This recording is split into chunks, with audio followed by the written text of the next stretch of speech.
In today's video, I'm going to teach you how to send CV resume by email for Job Outlook Gmail. Before we touch any inbox, start by saving your CV as a PDF.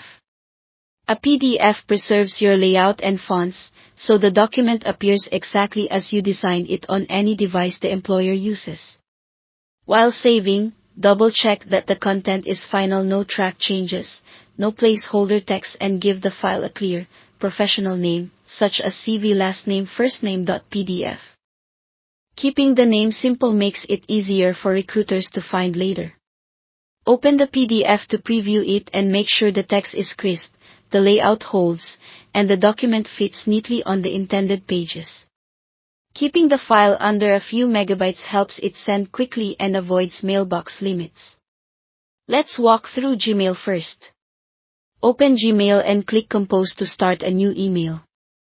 In the To field, enter the recipient's email address carefully. Accuracy matters because one character off can send your application nowhere. Add a concise subject line so your message is easy to spot, for example, application job title CV. Now attach your document. Click the paperclip icon at the bottom, choose Attach Files, browse to your saved PDF, and select it. Wait for the upload to finish and confirm the attachment shows the correct file name and a reasonable file size. If you attach the wrong file, click the small X on the attachment to remove it, then add the correct PDF. Before you send, take a moment to proofread. Confirm the recipient, the subject, and the attachment.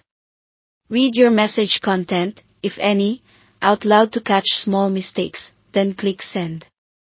Now for Outlook. Open Outlook and start a new message. Fill in the recipient's email address and add a clear subject line, consistent with the instructions from the job posting if they provided one.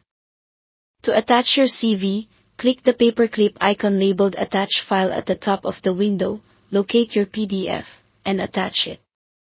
Outlook may show recent files or cloud options. Pick the PDF from your computer so it goes as an attachment, not just a link. Once it appears in the message header, review everything. Make sure the attachment is the correct file, confirm the recipient and subject, and scan your message for errors. When everything looks good, send the email. That's the entire process. Good luck with your application, and thanks for watching.